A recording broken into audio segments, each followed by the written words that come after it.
Okay, so might as well just get started here while we wait. Hello, everyone. Welcome to another fantastic webinar brought to you by the C45 Quality Association.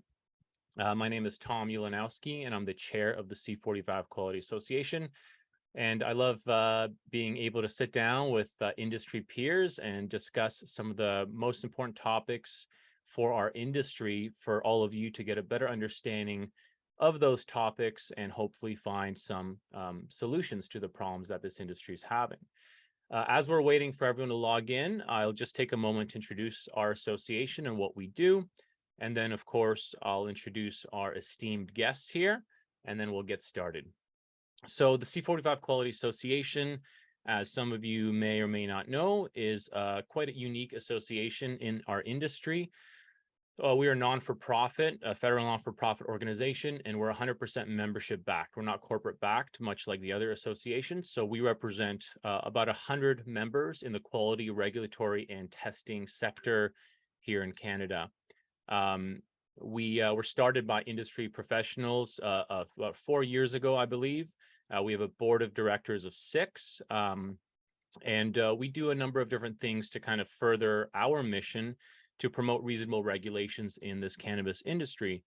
Often we put on webinars like this, most of the time free to the public, sometimes for only our members, such as like sampling workshops that are a bit more longer. We also interface with our regulators on a regular basis, namely Health Canada.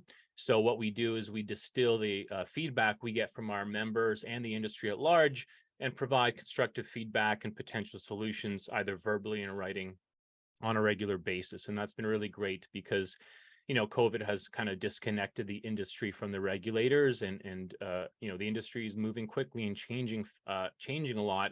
And so it's important that the regulators are aware of this conversation and part of it. So if you are interested in learning more, I encourage all of you to visit our website, c45association.com. From there, you can look at kind of some recent events or past events that we've done. We've actually just launched a members-only online portal, which is going to really increase our effective communication between our members in this industry and give our members an ability to network and have a quick discourse when topics come up. Memberships start at $49 plus processing fees for students. And that just gives us some resources to run this organization because all of us are volunteers.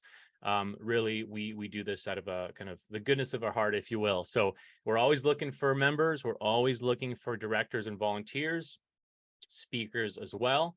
So if you at any point want to learn more, go to our website or reach us at the team at c45association.com. And we'll get back to you promptly. And if you're interested in participating in one of these or putting something on, we're happy to look at that. So thanks everyone for joining us. We're at 150 almost currently, so this is great. Okay, so we're going to start here, and why we're all here today speaking with some representatives from some of the biggest labs here in Canada is on the topic of cannabis testing. But as many of you are aware, any license holder has to subject the cannabis that they sell to a battery of tests for chemical and microbial contaminants. But we're not going to be talking about those today. We're going to be focusing on the cannabinoids, the potency, something that's required by the regulations to be tested and labeled on every single cannabis product. We're going to narrow our scope even more to primarily dried cannabis, simply because extracts and edibles are much more homogeneous substances. There are definitely challenges there, and we can discuss those. But a lot of the time, we're seeing issues or potential issues with the tests reported for dried cannabis, namely that they're kind of been creeping up over the years to the point where I think everyone should be a bit skeptical. So what we're going to do today is have an organic discussion. I'm going to be moderating because this is such a touchy subject with a lot of passionate people in the industry. I'm going to do my best as the moderator to keep it constructive and professional. And so what we want for all of you to get out of this is to understand the issue, understand the nuances or the details of the issues, and ultimately, hopefully, some solutions that we as an industry can do while we wait for potential changes to the regulations or enforcement, if we think that's needed. So, without further ado, I would like to introduce our panel here. I'm going to give everyone about 30 seconds to kind of state their name, who they're representing, their experience. Let's just keep it short because we want to get started. So I'm just going to go in whatever order is on my screen. So Hubert, please, the floor is yours. Tell us about yourself. Good afternoon. I'm Hubert Marceau. I am the co-founder, chemist, and director of development at Labourites of Phytochemia in Quebec. And we have been in this industry since 2014, and we work with plants in general. Fantastic. Thank you. Next up, Andrien from RPC. Please tell us about yourself. Yeah, thanks, Tom. I'm Andrien Rackov. I'm the supervisor of research services at RPC. RPC is a provincial research organization in New Brunswick, and we do lots of research, analytical testing, and provide engineering services to many sectors, including cannabis. We got involved in cannabis through hemp when we started testing hemp products in the late 90s. Fantastic. Thank you, Andrien. And Andrien's actually done a presentation for us previously on some illicit versus licit cannabis testing that was done by RPC. Thank you. Next up, we have John from High North. John, please introduce yourself.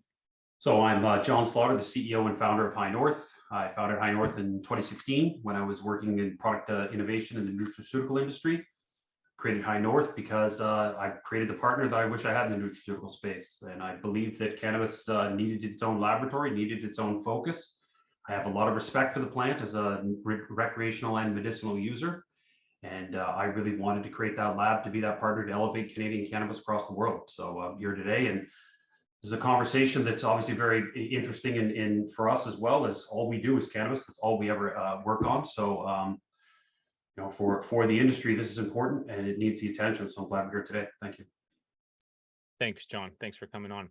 Up next here, we have Daryl Patterson from ANL. Daryl and ANL have been a big supporter of C45 throughout the years. Thank you. Please, Daryl, let us know about yourself. Yeah, thanks, Tom. Yeah, I'm Daryl Patterson, the ANL Labs. We've been lab for about 4 years. Been in cannabis since about 2015, and I'm a manager in the cannabis department. And yeah, we're just focused on everything involved in cannabis, from the soil that you grow it in right through to your final product. So yeah, I'm looking forward to this topic today, and hopefully we can get some great discussion going on. Thanks, Daryl. And last but certainly not least, we have Prasant from Pathogenia. Prasant, please introduce yourself. Hi, everyone. My name is Prasant, and we started Pathogenia in 2017.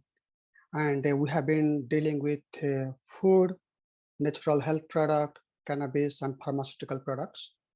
And I come from a science background and a business background. So I have very good experience on both sides of the business. Thank you. Fantastic. Thank you. All right. So I'll just remind all of our attendees here that throughout the whole session here for the next about 45 minutes, we're going to be talking, and then we'll kind of turn it over to Q&A. Use the Q&A feature on Zoom. Just send us the questions. We will be kind of looking at those as we go. Maybe we'll address them on the fly, but we'll probably save them till the end. And of course, if we run out of time, I'm sorry, we're on a tight schedule here, but this is not the last time I'm sure we'll be talking about this. Okay. So yeah, we have almost 200 people listening. This is fantastic. And based on the registration list, it's great to see that we have a lot of people from the industry here, people that work at license holders and testing labs. We also have provincial and federal government representatives on the call. So again, the reason we do this is because we can all get into a virtual room together and have this discussion. So let's kick it off. I'm going to just open it up to anyone of our panelists.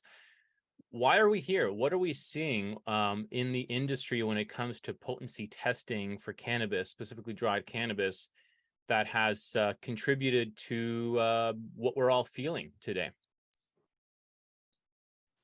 I think what we're seeing is an industry in the process of structuring itself. If you look at other industries that have been working with natural health product or plant material in the last 50 to 60, 65 years, there's always this step into the industry maturation where the value of a product is so tied to a single value that you start to see a race to the top in this value, regardless of the real value. We are currently, I believe, into the kind of the transition process where it is now becoming more and more, people are becoming more and more aware of the situation, which will lead to what I believe is the next step, which will be harsher regulation from the regulator. And this is what we've been seeing in a lot of industry. For example, essential oil with the lavender and the linalool content. I like to spot X as an example in the geology sector with the gold and the responsibility of the analyst, and more whimsically the capsaicin content in hot pepper, where we're also seeing this kind of inflation at the moment, but the financial incentive are less strong. Yeah, that's a great point. We often consider cannabis to be very unique, but it really does mirror a lot of other industries. And I'm glad you brought up the mining sector, or the essential oil, or even supplement sector, where the value of that product is so closely tied to what's on that label. But let's kind of take a step back and what are the red flags that we're seeing here? I mean, in other words, when we look at large data sets, peer-reviewed publications, other jurisdictions, when we focus in on dried cannabis, what should we expect the average potency? Let's just focus on THC here, for a sample or a batch. What are we seeing, or what should we expect versus kind of what are we seeing now? I'd happily take that. We published our normal curve about 2 months ago up online. And that was really what I look at, and what really has irked me. And we've been going now, I think, about 15 months, maybe 16 months into seeing stuff that falls off the normal curve.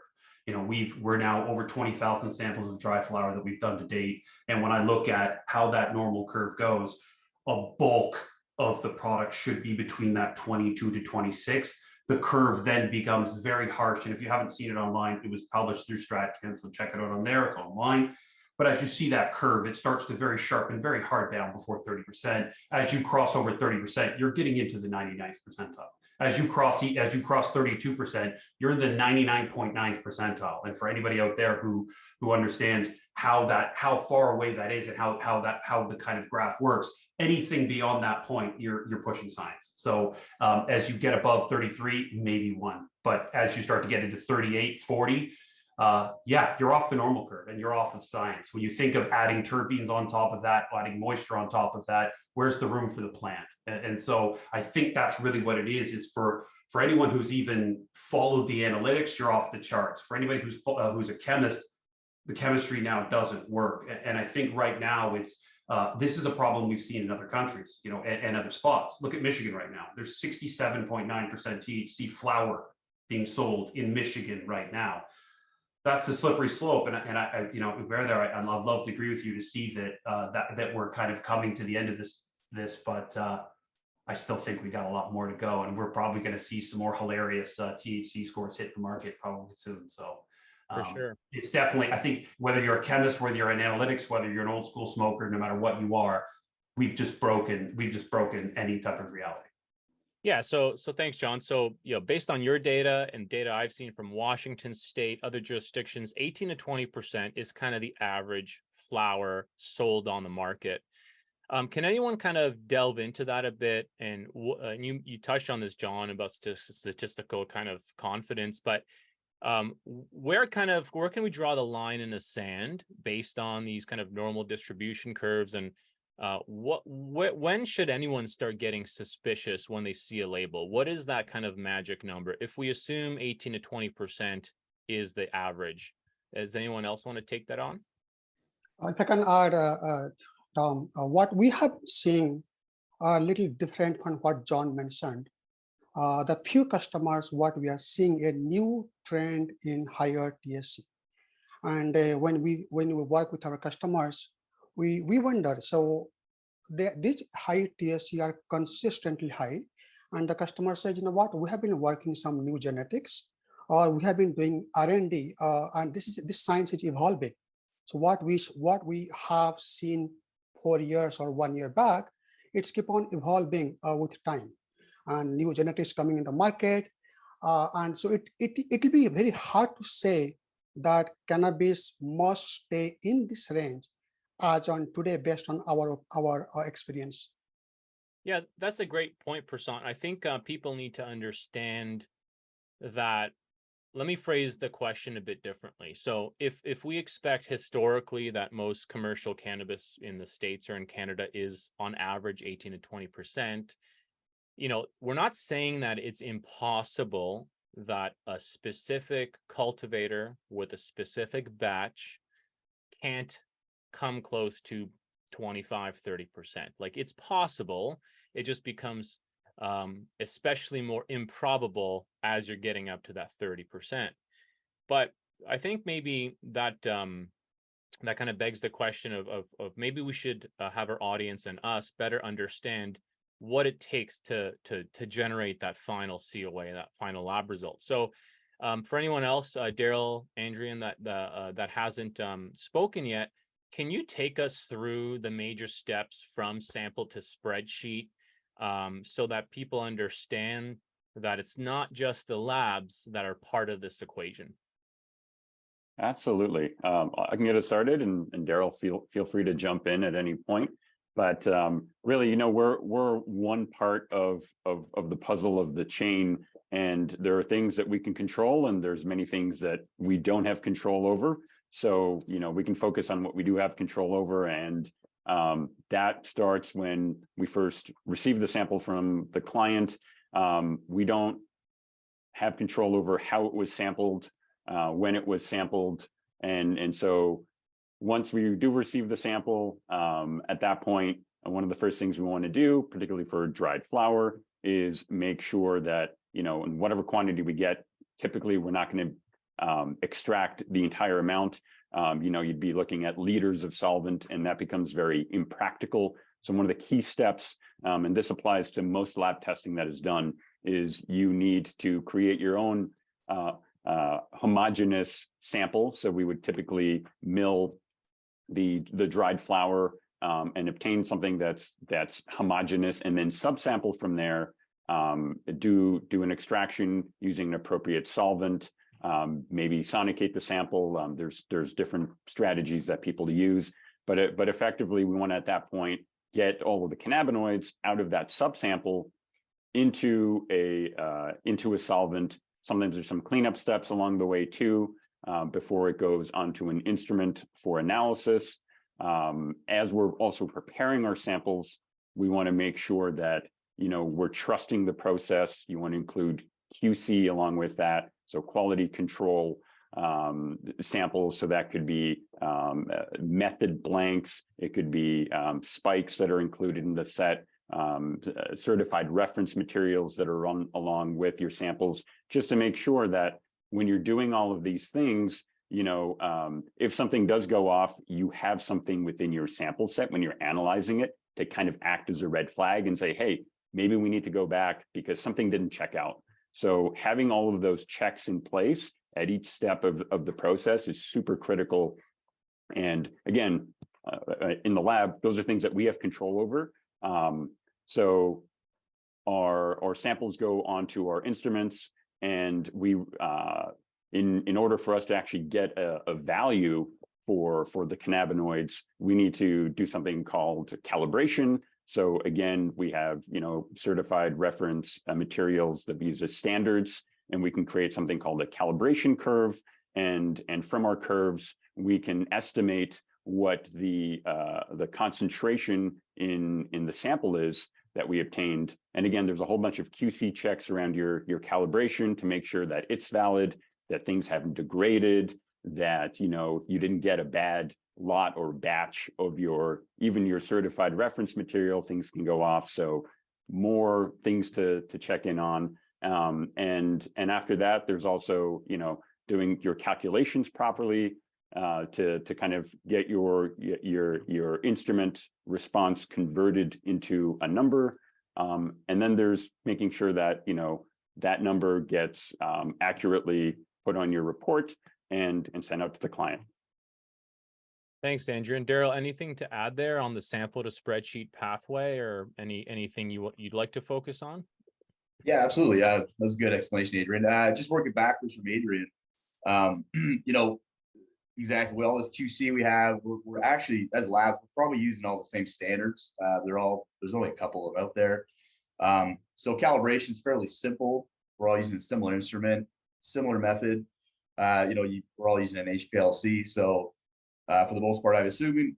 So really the method for extraction, it's not a complicated process. It's solvent. You can use chloroform and methanol, or you can use ethanol. There's a range of solvents you can use. You're going to use pretty much the exact same extraction efficiency. So what it really does come down to, at the end, if we're all calibrated the same, we're using the same standards, we have proficiency testing that we all pass, which means we're calibrated the same, it must come down to sample preparation, right? How much in the sample we're getting from the client, which, as we all know, we don't control over. So if we're getting a representative sample to the client, we really need to make sure we're doing our best job to make a homogenized sample that's representative of that client, and give a representative sample subsample. So there's some issues there that I've talked to other labs about, and I know they struggle with. So we've seen some issues there, and I know that can be a struggling point, and that's probably where I think we need to focus a lot as an industry. A lot of the LPs are they're following like an EP standard for subsampling their batch. They go to 100 kilos and they get 1,000 grams or whatever. Maybe they split it up. They keep their retains. They send the lab 50 grams, and then if we're not doing a good job subsampling that, we've just let their whole process down, because they're regulated on that tightly, right? But as we know, us as labs, we're not regulated on how we treat their samples. So we hope the LPs are supposed to regulate us. So I think that's probably in a lot of cases where a lot of this discrepancy comes from, and I think we need to focus on that. Yeah, and I thanks, Daryl, and I really want to drive this point home and dwell on this a bit, because I think it's sometimes unfair that labs get a lot of the blame for the results that they generate or inevitably end up on a label, when they're just doing what they do, is analyze cannabis. I hope, the hope is always that the lab is following proper validated methods, and all their employees or analysts are trained, their QC is on point and nice and tight. If that's all well and good, it kind of puts labs in a very precarious place, because ultimately they run the tests on the samples they receive. And right now the regulations here in Canada are very vague as to how someone generates a sample. As our association has had a sampling workshop last year where we got a bunch of people in a room, and it turns out pretty much everyone's doing things slightly differently.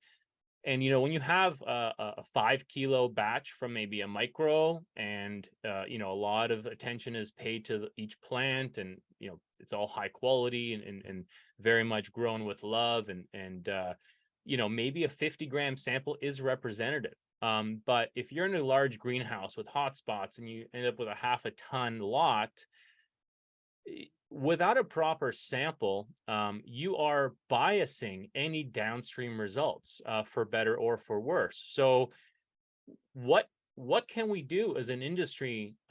What can license holders do? Because we were discussing this, I think, John, before we started, they're also in a precarious position, because they want a representative sample, but they also have a lot of things to consider from their business when they don't get the result that they hope for. So I guess two questions is, how can we as an industry do better to sample, to get representative samples, given that there doesn't seem to be too much enforcement or oversight from the regulator?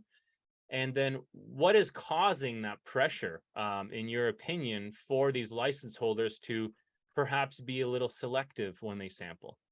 It's interesting that part of batch size, I think, has been a problem since the start.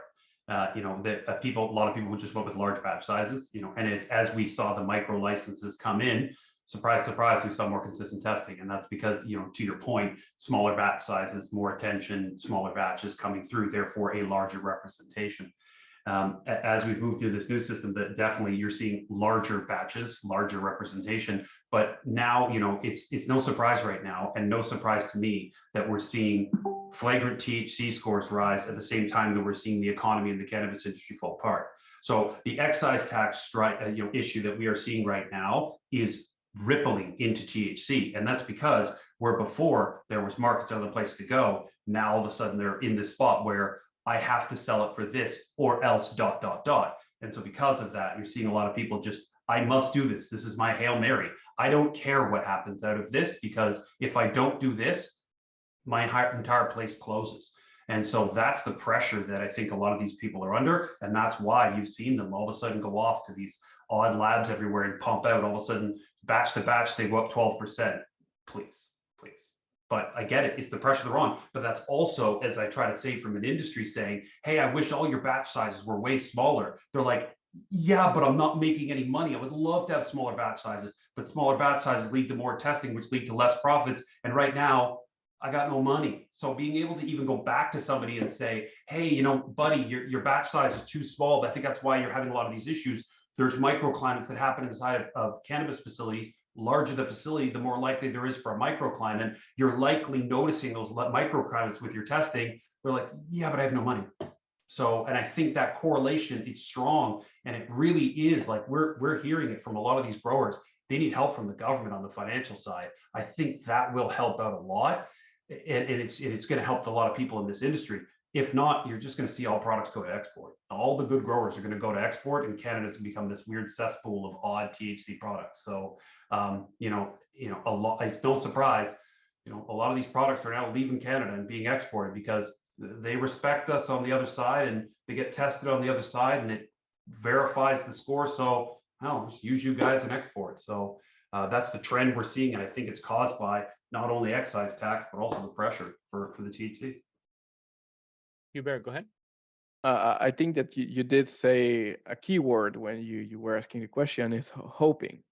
I mean, hoping for a result from something such as a plant is a very two-edged sword. I think that, first of all, you need to consider that the plant does what it does because it needs to, not because you want it to. That's the first point. And the second point is that if you have hope for a certain result, that means that you have a pressure for a certain result. That means that there are barrier of entry on the market that set those value. And I think that the first step would be to remove these barrier of entry. I mean, like pushing the producer to produce a certain amount of THC doesn't make sense, because if you ask for something, you will receive something. And usually this is where there are some malversation going around. So if you say that I want the highest level possible, then you will get the highest level possible, because if you want to sell, you need to play the game. If you don't play the game, you don't sell, you don't live. Well, yeah, it's figure of speaking. So you need to ensure that these barrier of entry are removed, and this can be done at two steps. First, it needs to be done on the consumer side. You need to educate them and saying that, no, you don't need to focus only on this single value. And the second part is that for some provincial buyer, they need to remove themselves from this mindset that you need to buy at this level, because else it puts so much pressure on the producer that it forces them to eventually they need to, else they just close. So it kind of encouraged this Ouroboros of bad practice. Yeah, I mean, John raised the point about people, businesses being under financial duress, leading to potential pressures to perform. And Hubert, like, I just want to add a bit of context there to what you said. You mentioned the provinces and the consumers. And it really is this vicious circle, right? I mean, when you look at the OCS, they do their quarterly or annual report and they poll, consumers, and they say, what do you look for when you buy cannabis? And they give them, a bunch of things to answer. And it's like price, potency, branding, maybe, aromas, but you can't really smell it.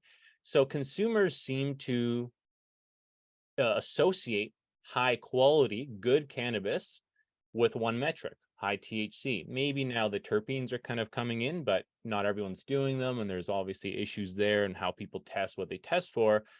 But, if those products move, the provinces say, well, those products are moving, we want more of those. And then they draw this 23% line in the sand.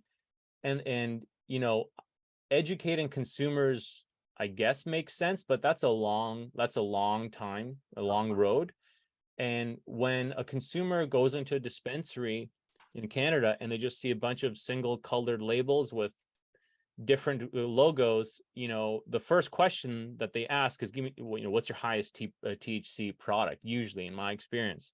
But if you look at these products, though, like THC is about as useful to the quality of the product as eye color is to beauty. Sure. I've seen beautiful blue-eyed people and beautiful brown-eyed people, but by no means is it only blue-eyed people are beautiful and green-eyed people like me are not. It's like, sorry, that is not what it is. It is one of the characteristics of it. But I will say that, you are right. It is being pushed by the provinces. I don't quite understand how, other than the fact that we have done a very restricted job of actually educating people on the real intricacies of this product. The fact that you can see something that is low THC and you can get higher than you've ever been in your entire life. If that's the goal, don't look at THC, look at the health of the product and the health of the actual flower, the freshness of the product, the terpenes, the flavonoids. Look deeper into the product, but boy, is that a tough education piece when you're sitting at shelf, or when somebody comes in, doesn't even say a word, or you've got 30 to 40% of people, higher than that during the pandemic, that were buying online. And when you're online, you're even worse, because I'm looking at the OCS right now. I click on high THC products. Why? Why is this here? Why are we perpetuating this lie?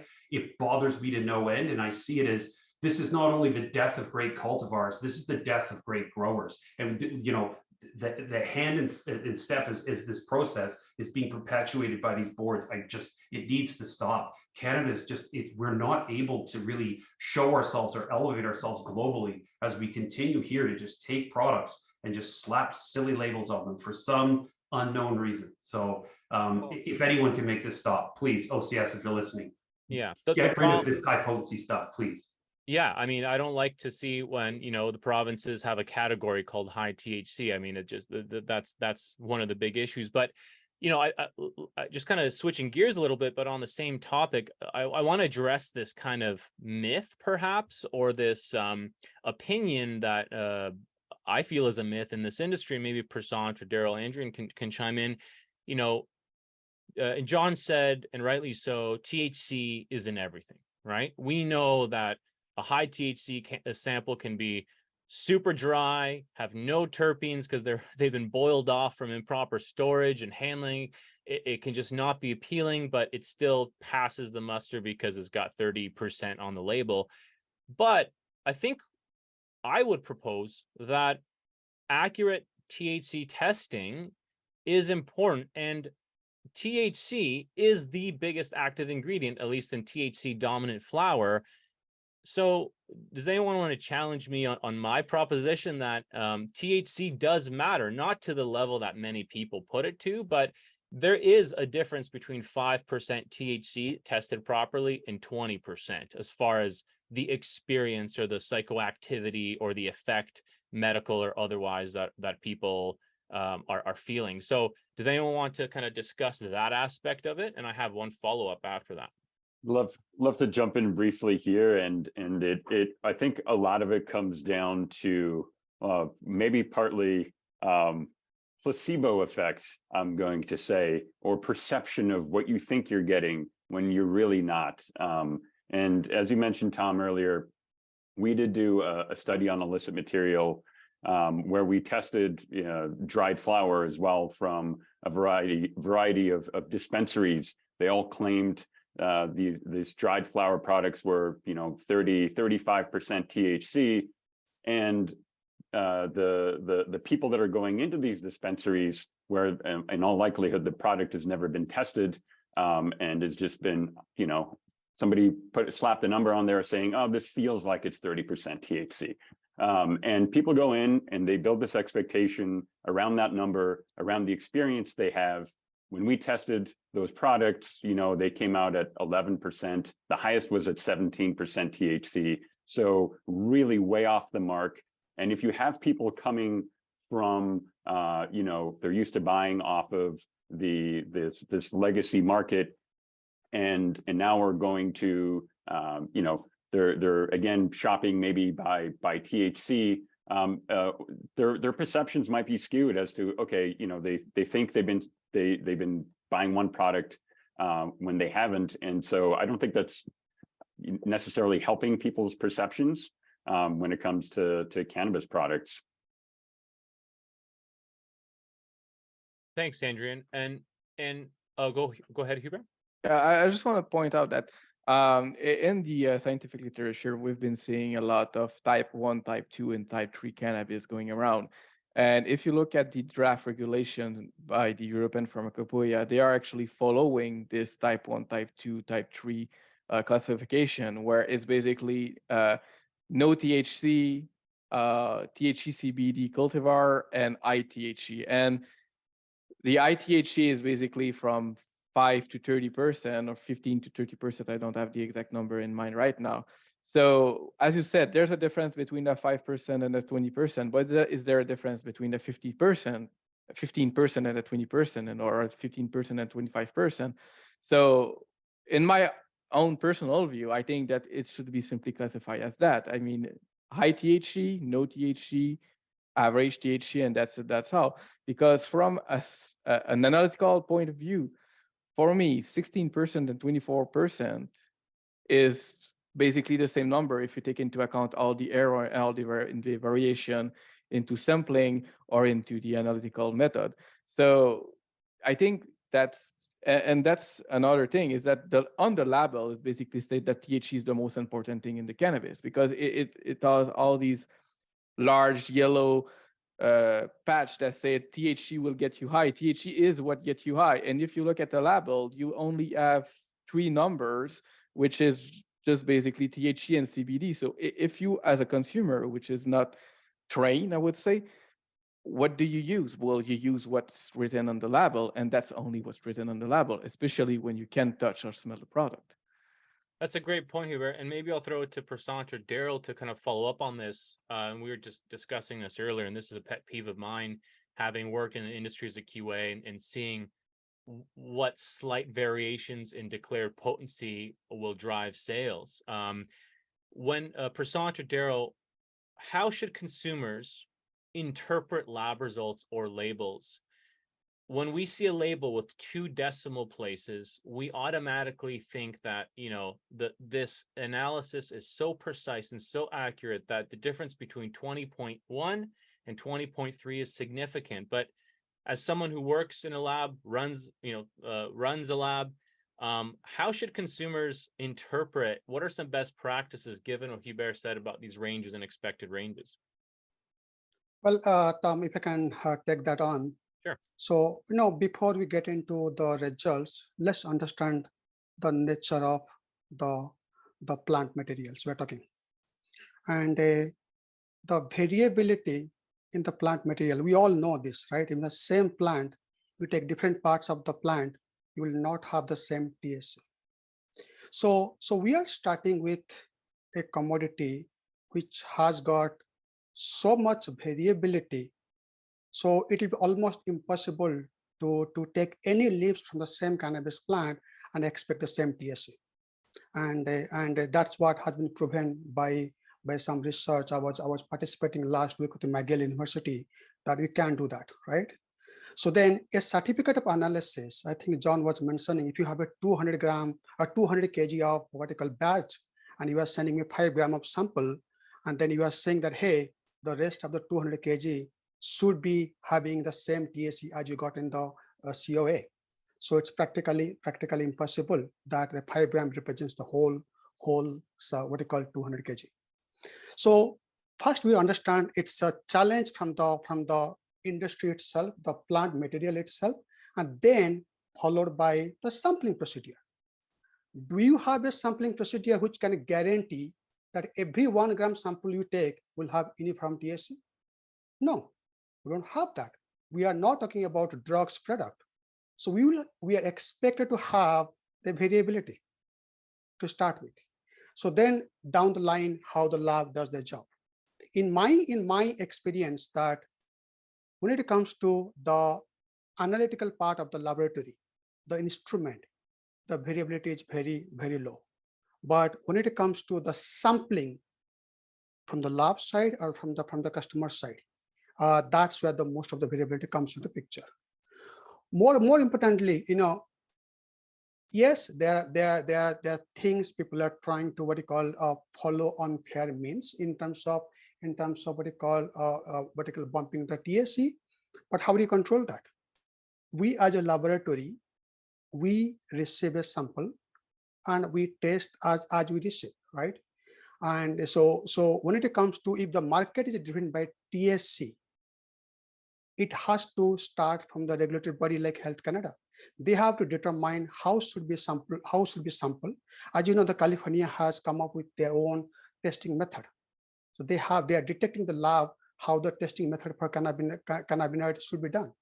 So we are expecting similar kind of guidance from what you call Health Canada or any regulatory bodies to drive the communication gap between the industries. Thanks, Prasant. And I want to actually switch gears next, right after this last question for Daryl, into the actual testing side of things. But Daryl, if you're speaking to a consumer, if you're educating someone at a dispensary and you have a bunch of products, do you yourself, can you give us an example of how you interpret labels and kind of what Hubert said, like, is a 16% the same as a 25% to you? Would you kind of give a bracket of plus minus 2 to 3% absolute, or even 5%, given the variability of a within plant, within lot, sampling and testing, and all those errors that can compound throughout? What's the best practice you would recommend? Yeah, I guess I tell most people, consumers, and that you're going to have, I mean, it depends on, it's usually a percent difference, right? It depends on the grower, the size of the batch, all this. But, I usually draw it into whatever we're dealing with the percentage these days. So I say, if you're looking at a 25% THC product, it's probably a 23, is probably also a 27. If that 25 is a true average based on, right from them subsampling to us receiving it, right? No difference that a 20 is a 22 and an 18. There's obviously more variation depending on some places, but I try to let everybody know that, and they realize that people are trying to achieve the highest. So sometimes they are grading their sample out differently, or maybe there's a bias on subsampling, but that's mostly what I tell them. Awesome. And that brings up another good point when it comes to regulations. Right now for dried cannabis, the cannabis regulations say you send a sample, it's got to be representative, it's got to be tested with a validated method and in a lab that has a validated method. But whatever sample you get, that's what goes on the label. Whereas with extracts or edibles, you have the ability to declare a static or a target. And as long as your lab result is plus minus 15% in the case of extracts, you're good. So, I have issues with that kind of range on the high level, because an 80% distillate plus minus 15% relative is like 70 to 95% or thereabout. That's a little too wide. But would anyone here object if Health Canada said, okay, you know what? Let's simplify this labeling, and you're allowed, I don't know, upwards of 5% absolute or 10% relative to whatever you're claiming on the label to what you've tested. Do you think that would, kind of along the lines of what Hubert said, let's kind of bracket these things into classes or groups rather than relying on 2 decimal lab reports to deceive the consumer? Yeah, there should be a range, and there should be a percent difference. I think they could have off their label claim. I think that would be fair, just like all the rest of the products. Honestly, most of this cannabis higher than 15%. Good. There wasn't a problem in the grow. The cultivar didn't stunt. There wasn't hop latent. There wasn't something odd that happened. It's cannabis. It's healthy. How are the terps? Look good. How's the moisture? Look good. Marked as high THC for me. That's good. Like it's, yeah, I think the fact that we've gone into the minutia of this and into, oh, I'm getting so much higher at 20 or 32 compared to 28 compared to 26. You're fooling yourself. And there is no SIBO and placebo effects inside of every medication, including cannabis. There's also endocannabinoid systems are different for each person. Every single person out there is different. Take it into edibles, that becomes even more. You know, you could have one person takes 2 milligrams, they're high as ever. Another person can take 200 milligrams and, you know, does a presentation on a webcam. You know, it's like there's no issues. There's no, it's that endocannabinoid system is so different for everybody. And to think that doesn't expend into flower, it's silly. And the other fact is there are still so many things inside of cannabis we don't know. We don't know if there's a real entourage effect. We don't know if canaflavin A, B, and C are actually driving more than what they are. We don't know. And you know, this is a nascent industry that needs a lot of that education, that needs a lot of that research, because frankly, we don't know. And you know, anecdotally, you know, I've given products that I grew in my backyard that I know are 16% THC. I give it to somebody and they're like, "Wow, you must have dosed that. I got so crazy high." No, that was outdoor. It was 4% terpenes and 16% THC. That's a great product every day of the week. I don't care what the OCS says. You're wrong. So you know, people need to realize that, you know, that THC, it's what the cultivar kind of gives. It's what's inside of the product, and being able to kind of misrepresent the product. I think we're doing ourselves a disservice for Canada. And now, especially as people are trying to export, they're running into walls, and you know, tough, because you should have tested right in the first place and you wouldn't have run into those same walls, you know, are inflating, inflating your THC test. So, and I think that's the real thing that might mature the industry, is that because the price is dive bombing in Canada, most people now are looking at Germany, Australia, and Israel to push their products. And you get tested here. I don't care if you say you're 38% THC, you're not. But I don't care what you say, because they're going to test it in Australia and come back and go, this whole load's going to garbage. Like, no, you didn't hit. This isn't right. So I think as we're starting to see that maturity come, especially through export, we might start to see some of this move into Canada. But right now, you know, we're looking like idiots on the international market from what we're doing. Yeah, no, I agree. And I think, you know, ultimately there's a fine balance. We know that people access cannabis, dried cannabis, for medical purposes, and there should be some sort of accurate dose associated with that for those purposes. But at the same kind of token, yeah, anything over 15-20% is probably going to do the job for what most people want it to do, right? So, Hubert, did you have another point you wanted to make? Yeah, I just wanted to say that Health Canada do like to peek over the fence and see what's being done, like over the ocean or to our southern neighbor. I mean, Europe has been dealing with this kind of inflation, well, in plant products, since they have been regulating their plant product for the last 100 years, and they have been there during that situation. So when cannabis will be legalized in Germany, there will be a pharmacopoeia method, there will be clear procedure, there will be clear range. I think that currently the draft is 10%. I'm really looking forward to see if they keep that. The USP has published something also, it would be 20%, according to the article. But I mean, especially when you start to have a more mature industry that start dealing internationally, I think it will be very important to start harmonizing ourselves on the other country, especially since Canada has this lacking approach regarding any natural health product, which when you try to enter the European market, you hit the wall because it's day and night. So I think that the range idea is already in action, just not in Canada. But Hubert, isn't that sad? Isn't that sad as a person inside of Canada? Isn't that a sad state that we have come into, that, you know, we're the laughing stock of the world as we're exporting these products? Like, isn't that sad? Yeah, you know, it's disappointing. It's disappointing. And it's like, this is not what I thought legalization was going to look like in Canada. This is not what I thought, us moving out first as a First Nation, moving towards legalization. I did not think that in the end that we would be in this position. And I think there's a lot of players that need to kind of take it on the chin here for what they've done to get us in this position. Yeah, and I mean, sometimes it's, when you're first down the path, you might take the wrong turn, and it's hard to kind of go back. But I do like what we were discussing, sampling and the variability of the plant.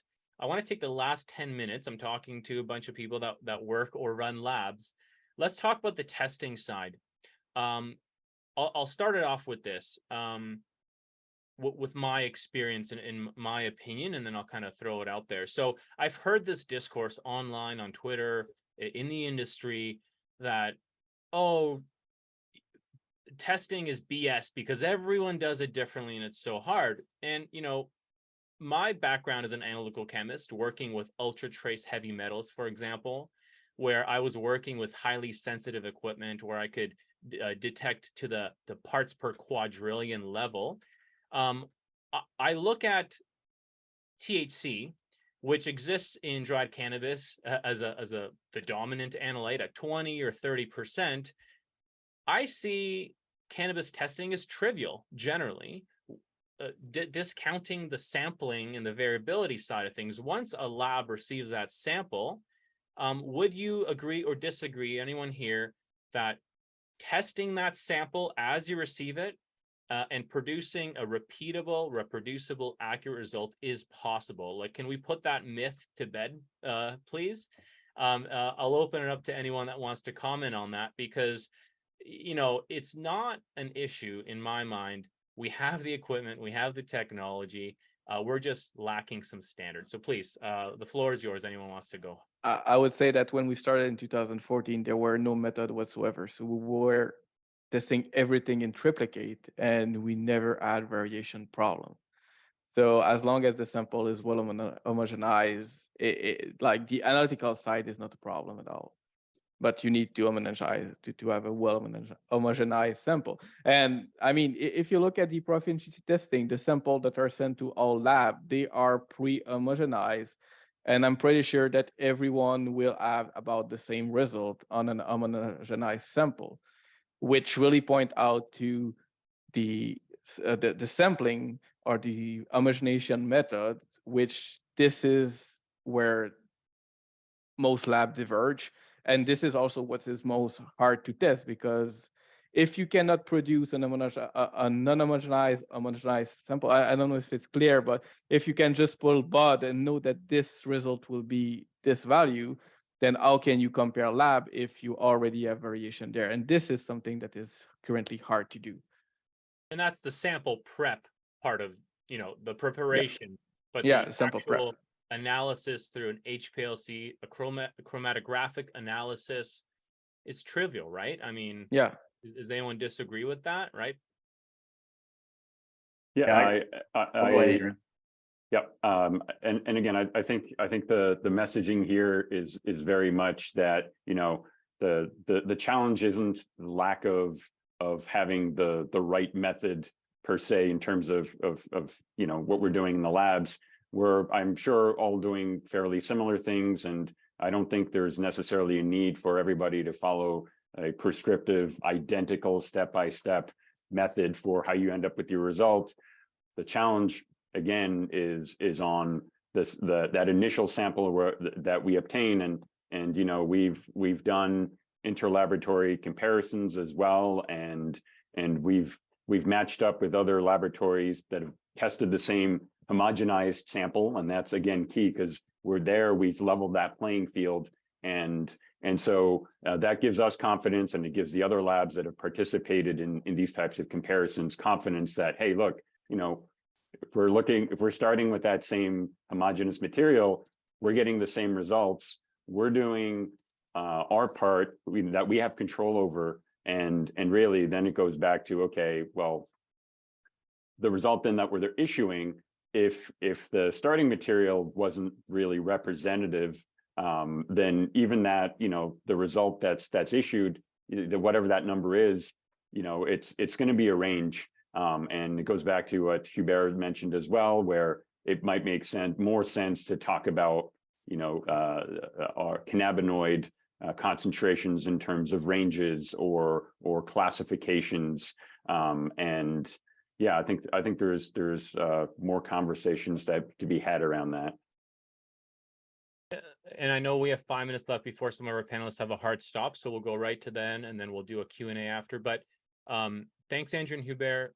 And Andrien, I want to kind of ask some of our other panelists here, John, Prasant, and Daryl here, specifically, the topic of standardization comes up a lot, and it rightly so, right? When you standardize something, even if maybe it's not the best standard, at least that's what everyone's doing, and it gives confidence to the industry, the regulators, and consumers that at least things are being done the same way, and it eliminates those variables as a potential source of error.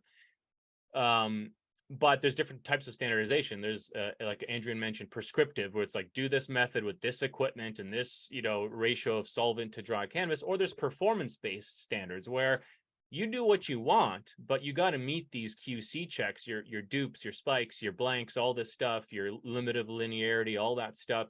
So John, Prasant, or Daryl, some or all of you, are you in favor of standardization, or do you think the status quo as is okay, and we just need better clarity and enforcement on the sampling and sample prep? Well, Tom, if I can answer, I think I will go with both approach. Standardization of the method across the industry, at the same time, reinforcement of the due diligence. And that has to come from all parties. We as a lab, we want to do the right things, and we all want to do the right things. But what is right at this point of time, it's not very black and white. Daryl or John? Yeah, I'm totally agree that probably standardization is required. I think we have, the test is easy, like you said. I agree with Andrien and Hubert. Like, there's all this stuff that's simple, but it is come down to the sample. And I think even when you look at other standardized methods out there, they don't relate back to, they go to the analytical, they don't go to the method preparation, the method subsampler. Now, we started in industry with a few LPs. They're highly regulated by Health Canada. Now we have hundreds and hundreds. Health Canada can't possibly go to all the micros and make sure they're doing subsampling properly. Changing the regulation on Health Canada is going to take time if they do. There's a certain amount of what we can do. We have, provinces, maybe they scrutinize these high THC numbers more and do more testing. I don't know. But as a lab group, with, even what we talk about C45 all the time, we can do a better job. We can come up with our own standardization and promote that. Proficiency testing is great, but it doesn't, again, address this preparation. And I talked to a lot of other labs, and they prepare completely different and very biased ways sometimes, because they say we don't have a way to do it. We haven't figured out how to homogenize a sample well. So that to me is still a huge problem. And if we don't regulate and standardize to a point, that I think we're in trouble. And I don't think the method and solvent necessarily needs to be there, but if that's what it takes, then that's what it takes. The one thing I'll say here is that, we do have standardized testing. It's DAB testing, and it's a DAB testing program that works to export to Germany. I think for us, it's, I find it odd that when, we've done hundreds of samples that have been exported around the world, Germany, Israel, Australia, they get tested by another lab on the other side of the world, and we come within 1 or 2% of them. But yet I see ring tests come from customers, and it's like 5 or 6 customers with me all inside the bullseye, and then there's this like, okay, come on. And before, you may have had it where they're like, well, let's be conservative. Let's think about the future of this company. Let's make sure we're sticking inside the bullseye. And now they just go right to the top and grab the one that'll give them the most flagrant thing. So, I wish I could say that a standardization would fix it, but the fact that there's no auditing in this facility, in this industry for the labs, doesn't matter. Standardized or not, how do you know they're using the standardized procedure? How do you know it's still being done right without auditing outside of just the customer audits? I don't see it answering anything. And in fact, there already is standardized testing in the industry with DAB testing. So, and that has changed nothing. So I'm not seeing it without a good step from Health Canada or some provincial buyer that steps in and goes, okay, great, you're running the standardized test, let me watch it. Show me the data, take me backwards through it. If you're not doing that, it doesn't matter.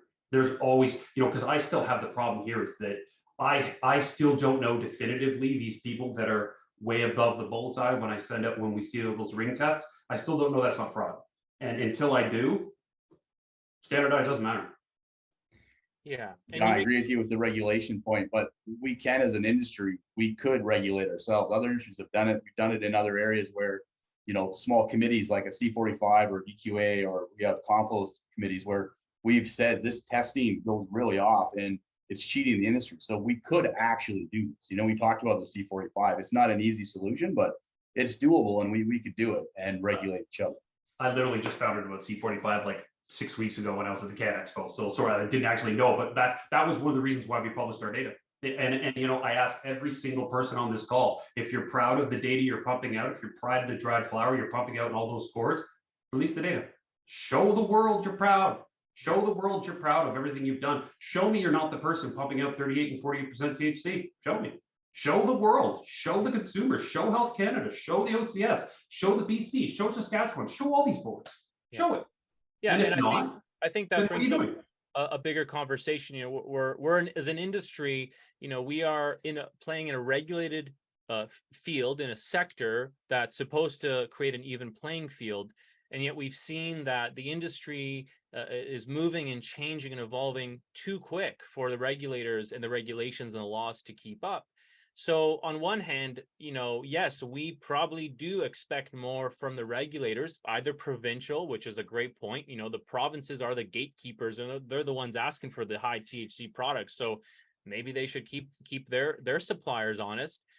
But what other tools in our toolbox as a private industry do labs or license holders have? The last question before we get into Q&A, there's standardization. We can all agree to use this method. That might be very difficult. We can do ISO 17025 accreditation. We can do PT testing.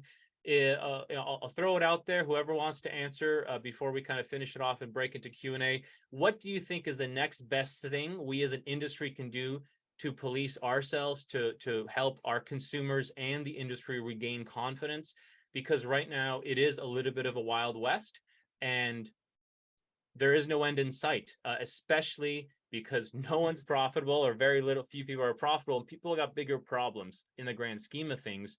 Hubert, go ahead. You had your hand up. There's always private certification. I know that in the industrial hygiene sector, among other, there are private certification where there are labs that pull together to create their own small ISO certification that do audit for their industry. There's also the same thing with pesticide in Europe, among other. So that would be, I think, the quick and dirty method, because it doesn't require to pass through regulator, but it just require a medium and a will. So, and after that, it require to have a level playing field for everyone. Because in the end, the goal of all these accreditation and certification are only for one reason, and it's to get better as a lab. So, I mean, if an accreditation, I'm currently in my ISO's audit right now. I mean, the auditor are right here. And the queue is always the same, is we will find non-conformity. That's normal. But as long as you go forward and as long as you get better each time, that's the way to do. And that's, I think, the way that this needs to be approached. We are in the budding industry. We are in a young industry that is still teething. So we just need to go forward and to go better. And if I can add to Hubert's point, we as the industry body needs to decide what will be that gold standard. If you look at the GFSI for the food industry, basically it was the food industry determining the standards for the industry. So instead of coming somebody else determining what's good for us, we should do our own standards. Thanks, Prasant, Hubert. Anyone else want to comment? I'll go back. Sunlight is the best disinfectant. Yeah, show me your data. And if there's an OCS person on the call right now, add a little tiny row to every single sample on the OCS. Who tested this? Because I'll tell you right now, that will all of a sudden change a lot of buying decisions, because they'll go, which lab pulled out 39% THC? Off my list. Now I can just search by the OCS by that. Great. I too have been. Shop with your wallets. Sunlight's the best disinfectant. I don't think there's another answer for that right now. And you know, I feel bad for Health Canada. They're in a tough situation, and this is a tough moving kind of target for them to hit. But for the time being, more data, more transparency. Transparency is the only thing that's going to help us now. I would agree, John. And, you know, I always reference this Nature paper published from the state of Washington, because they made all of their THC data public, allowing researchers to review about 20,000 different samples from 10 labs. And a simple statistical analysis was able to identify certain labs that are not showing normal distribution curves on their you know, thousands of samples they generate. And yeah, it was anonymized for the paper, but the regulators ended up shutting down some labs because, you know, even if the issue of sampling and bias sampling by license holders adds to the complexity, you know, through statistics and high sample numbers, you're able to kind of say, you know what, there's just no way that this lab is doing something right, or maybe they're all doing something wrong. But I agree, sunlight is the best disinfectant. So sorry, just one thing. There hasn't been one recall to date. There hasn't been one audit to date throughout all of this. And just let that sink into everybody on the call. I mean, there's been recalls for, you know, for mislabeled poorly labeled products, not by THC inflation. Under no circumstance have we seen this issue we are talking about right now cause one recall. And until there is, we are playing a game without a referee. Yeah, and the C45 Quality Association has written almost 2 years ago to date in writing when we meet with Health Canada, flagging this very issue and saying, step one, go ask the labs for some of their data sets and just do some statistical analysis. Any undergrad can do that and show you that something's off, and then take it from there. Don't waste your time targeting people that on paper statistically seem to be doing well. Yes, I will end it there for our Q&A. Hubert, Andrien, John, Prasant, Daryl, thank you so much. I know there's a lot to talk about and this time flies. So if anyone has to log off now because of other kind of scheduling conflicts, please go ahead. But we're going to spend another 10-15 minutes answering some Q&A. We have 33 questions, so we will not get through all of them, and we've already kind of touched on a lot of them. But I like this one from Nathan Jones here. Nathan said, and this is part of this kind of sunlight disinfectant discussion we just had, is there any interest in participating in a blinded interlab study? So, you know, for example, someone like the C45 Quality Association procures and prepares the samples and then sends it to participating labs who publish the results either through that independent, you know, mediator or just directly, kind of like a public PT test or round ring testing. Does anyone want to discuss that? Hubert, you have your hand up. Well, I just want to say the PT results from the PT Canada ring testing are public. I mean, you can go on the website and see the PT result. The labs are anonymized, but you can see the result that they got, and you can see the variation, you can see the standard deviation.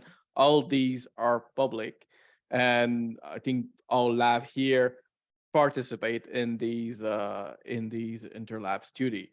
However, I do believe that there will be in the future more specific interlab study going around. So, and all these that are public, however, they are anonymized. Go ahead. Yeah, so yeah, I totally agree. The problem we know with the PT, of course, is that it doesn't really take an effect a lot of our sample prep. So actually part of the C45, Hubert, I think it was one of your colleagues at Phytochemia made a great ring test that we were going to try to adopt a year or so ago now. Because we talked about this, you know, and it was right from giving people a sample that's full flower, ground sample, and extracted sample. So we could all review our process all the way through and make sure we were, and I thought that was a great idea. We just, of course, you know, fell short of all accomplishing that as a group of labs. But to me, that, you know, that is a great, you know, and that would come in with some type of, you know, C45 quality or however we want to do, whether regulated. I think Cala was even on board with regulating for us. So I think that would be good. I know a lot of my clients, your clients have all done ring tests, right? With all of us, we see their data. They say, oh, this is what you got. So I mean, I think we just need to do it as an organization. That would be. I think it was me and Zimmerman from Saskatchewan Research Council.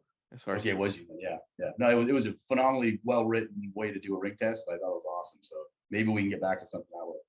Yeah, we should.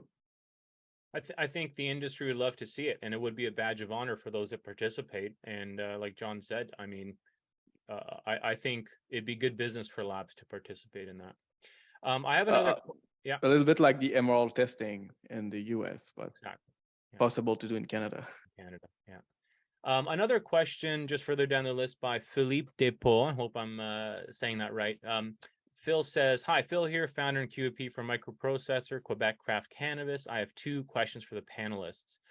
At the end of the day, a lab manager has to sign off on the COA. As a brand owner, I'm expecting this lab manager to use their scientific background to understand cannabis above 30% is extremely rare. For example, the 99th percentile. And challenge the producer to send the sample or request another sample or even reject the COA. Why is this not happening? And I'll kind of give my little anecdote.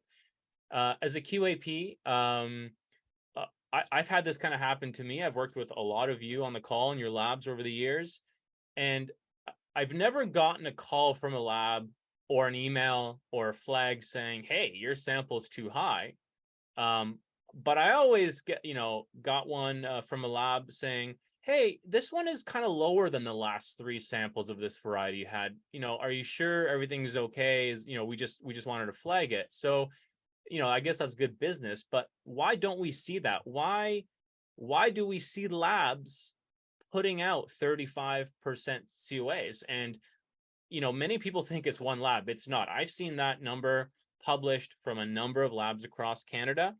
Why is that happening? Or is it because, well, the lab is confident in their test and therefore they're signing off on the QC of their test, not necessarily that this is representative? I don't want to hog the time, but there are two levels to this question. I think the first one is, how do you flag someone stating that this THC level is out of spec? I think that the first thing is that you need to have the spec regarding THC. So not everyone is able to give a spec regarding THC, like contaminant, that's easy. You have the USP, et cetera. But regarding THC, when we receive a sample, we don't know what to expect. And that's actually good, because as a lab, you are supposed to be blind to the sample. You are not supposed to skew the result because you hope to have some result. So I think that's more or less depending on what you have as a relationship with the lab. But personally, internally, as an internal processor, everything that is over 30% is retested to ensure that it is not a fluke from the lab, because these values are so out of spec that we guess that it's more an error from our part than a real value. And I don't think we've seen a lot of 30% yet. And the second part here is, one thing is important is that, and so especially since Philippe is from Quebec, Quebec has special regulation regarding chemists. So if me as a chemist, I sign a report which has value that are preposterous or that are clearly false, I could be sued personally, not the lab, me personally, and lose my license to operate, because we have a regulation that are law that control chemists and state that if you sign something, you need to ensure that you have the competence and the knowledge to be able to sign it. So, but Quebec is alone in this, I think, in Canada, and in fact in North America. So in the case of, in this specific case, then the lab manager is responsible and is personally responsible for what is signed. So curious about there, why are there Quebec labs that don't have signatures and don't have the order of chemists signing off on COAs? Curious about that. That's a question that you should ask the order of chemists. And we have. And then, yeah, so. There's the problem. Like it's an illusion that we have here coming from that group, and it's I love the concept of it. I love the concept of it, but I've yet to see it turning. I can tell you that they are slow to operate, but they do operate. I hold your optimism. That'd be great. That would be awesome if that eventually happened. But this is just going to continue to be an issue. I just don't, standardized or otherwise, I just don't see an issue. That piece right there, the order of chemist thing, and just the idea that is, to me, it's another veil of just, there's a board looking at, there's no referee. There's no referee. So pause, stop. If there's a referee, he's so far behind the play, he has no idea what's happening. So it's useless. And I think that's the real situation we're running into, is that we believe that there is someone overlooking us, and there's not.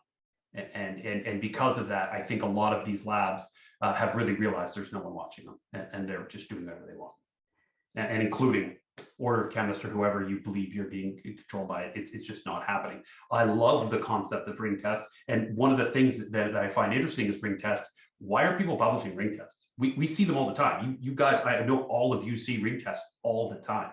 How come that doesn't go back to anywhere? How come that doesn't go back to a group? Like, it would be great even to have that part of the regs or something, that the ring test must go back to some spot. It would be great. So I think that data would be very useful to a lot of people. I love the concept of the ring test, especially when it's done right, especially when it's done in stealth. And I do agree with Daryl here that you cannot use these kind of normal things, because what people don't realize, it's a vial of something. It's not a normal product. People know something weird has arrived, and therefore they can change accordingly because they realize they're being judged. When a blind ring test is hitting a lab, I think that's where you're going to get the best results. But again, until there's an audit behind that even piece, until then, that piece is still in my head, and until that's out of my head, until I see an audit, until I see a recall, it is. I just want to point out that until 2020, lab couldn't send sample to other lab, and this really hindered the standardization of lab.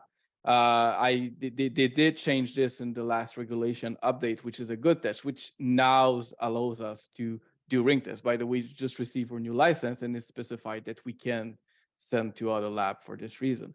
So I think that, as I said, on a certain side, it's a new industry that went all the way and in every possible way, and now we just need to pick everyone back in, and now that we can collaborate and we can send sample everywhere, that's where we need to go now. And would any of you support ISO 17025, for example, as being a requirement under the regulations to operate? So long as it was all methods, so long as it was all matrices, and not someone saying, oh, I do nutritional supplements, therefore I'm ISO 17025. No, you're not. I do heavy metals for cannabis, therefore I'm 17025. No, you're not. You're using methods that are not under that scope. And I think as we look at it, there's, I love the concept of ISO, but the more I dig into it, the more I realize it's in an immature state, even as you look at that. And as you look at the execution of it, you've got to think that for every single solitary method you have, you're doing a PT back to a group. There's not even that many PTs out here. And you're grabbing from piece to piece to even put together to do your ISO. It's something that I've spent a lot of time on, and yet inside of Canada, I've yet to see a 17025 lab that hits the kind of what I would believe would be the high north standards. So I love the concept of it, and I love the idea of it, but I've yet to see it kind of become a mature accreditation, or that someone could actually say like, yep, they've done that, therefore. It does help, still not the full answer. So I certainly think there's a lot of merit in accreditation, because us as third-party labs, who is auditing the third-party labs? So by becoming involved with Standards Council of Canada, they send independent auditors to your site. They start digging through and checking into how you're operating. And I think, we do this because we understand the value beyond cannabis. It's something many of our clients require. It's required by some regulations as well. We wouldn't be able to offer some of the tests if we didn't have ISO 17025 accreditation. And it really speaks, I think, to an organization's mindset as well, where you're looking for people, auditors, to come in, pick holes in what you do, and it's really coming from a place of continuous improvement, and so we welcome that, and we think we're happy to participate in that. We're happy to keep updating our scope of accreditation, and I think it's not going to make things worse by any means. I think it can only raise people up, and it can only raise up this industry and improve the quality across the board. Awesome. Okay, well, it's getting pretty late. I do have one final question to kind of end it off with, and then we'll just kind of wrap it up because we're coming up an hour and a half here. But we've discussed as a group here the issues with sampling and how that puts labs in a potential disadvantage because they only are good as the sample that they receive and test. We know that cannabis is a highly variable plant, and sometimes people unknowingly will have poor sampling practices, and which can lead to bad results. We know that some labs can maybe not have the best quality standards, so that's kind of like the unconscious bias. But then there's the kind of other side of the coin, which is the fraud. And we've discussed and seen in other industries how fraud can really have an impact on the confidence of an industry and then lead to more regulations. We know that at the lab, fraud could be possible, but if you put enough controls in place, quality controls, and you have other people verifying and retesting, you can control that. The one thing we can't really control as an industry is fraud occurring at the license holder for whatever reason. It doesn't matter if they need to save their business and they need to generate a sample. Hubert in the beginning mentioned Brix, where geologists were salting the cores with gold flakes. There was a question that Philippe here asked as a second part is, do you think that there's license holders salting their dried flower with keef or hash or distillate or THCA? Do we think that's going on? And if so, what can labs do to prevent accepting those results when they see that? Just want to kind of finish it off there. I hear about it. I've yet to see it. I've yet to see this salting or adding extract to things. People have infused flower though, and there's lots of infused flower in the market right now. So yeah, there's purposefully infused flower hitting the market right now, but it's marked infused flower. I'm not seeing this piece. And I think it's like, even as you looked at it, we take a 52 megapixel photo of every single product that comes in the door. So if you poured isolate or distillate all over, it'd be super obvious. Also, it'd be obvious to the people at the even doing the analysis. I'm not seeing it. I hear that is from people that, is the butcher putting his thumb on the scale, or are they sprinkling some stuff on top? I'm not seeing it. Not to say it doesn't exist, but so far my customers haven't slipped one past, because it would be obvious. You'd see this flower that's always coming in and then off the scale, it'd cause an OT. You'd be in and out of trend. You'd be retesting. It'd be odd. You'd be looking at the product. So not seeing it yet. Not saying it doesn't exist, but we haven't seen it yet to date. I've seen it happen for sure. I've had people admit to me they did it.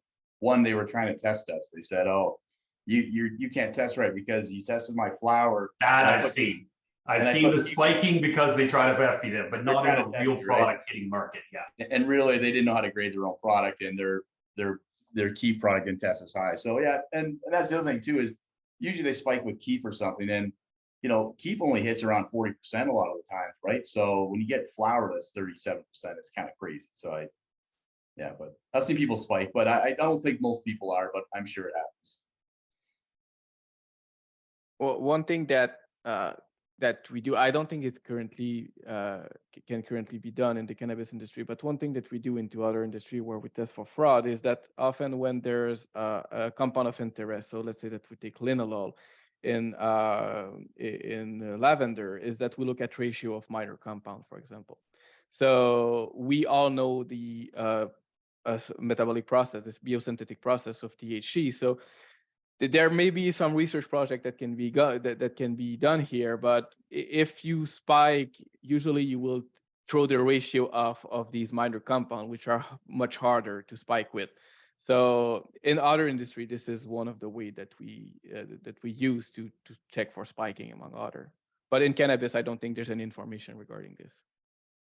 Yeah, I've heard of stable carbon or water isotopes, oxygen being used to kind of differentiate from different sources and stuff. But yeah, I mean, I think ultimately, to wrap it up, it sounds like, this is a nascent industry. It is, I think we're coming up on the 10-year mark since the MMPR first came out, but we're we're still evolving. There's a lot to figure out. I think the rapid growth in license holders and the limited resource at Health Canada has definitely stifled enforcement on the ground. Obviously, COVID had a big impact on that. And of course, there's a lot of market pressure from consumers down to provinces, which puts pressure on the license holders to get some desirable results, which puts pressure on the labs to produce some potentially desirable results. So I don't know. I don't think we've solved the issue. I think at least done a good job highlighting to our audience that it is a multifaceted issue. And as much as the labs are key here, they are one of many stakeholders or cogs in the wheel in the system that ultimately contribute to the result being generated. But license holders need to kind of make sure that they're being ethical and that they're doing everything they can to sample properly and submit that. So I know we've had like 40 questions. We've answered like 3 of them, but this has been a great discussion. This is recorded. We'll post this sooner than later. And I just want to thank Hubert, Andrien, John, Daryl, and Prasant, who had to leave early. Thank you so much. Thank you to our audience. We love having these conversations. On the behalf of the Board of Directors of C45 Quality Association, please check us out. Please join us. And we want to put on more events like this. So reach out to us if you have an idea. If you want to participate, we have increased our communication internal process dramatically over the last few months. And of course, we're always looking for the next best topic to discuss. So thanks, everyone. Hubert, go ahead. I just want to say that there are some very interesting questions, so I probably won't be able to answer them. But I offer people. I'm active on Reddit. Maybe some of you are. I really would like to answer some of these questions. So if you allow me, I can answer them by writing, or if you just can keep the chat open, I don't mind saying. Up to you. Or okay, why don't we end this? I'll send you the questions, because if I leave, then the whole webinar kind of goes. I'll send them to you in a spreadsheet from Zoom.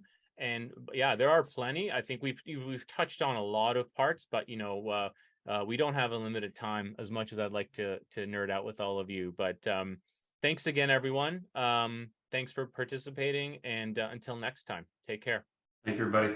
Thank you. Thanks a lot.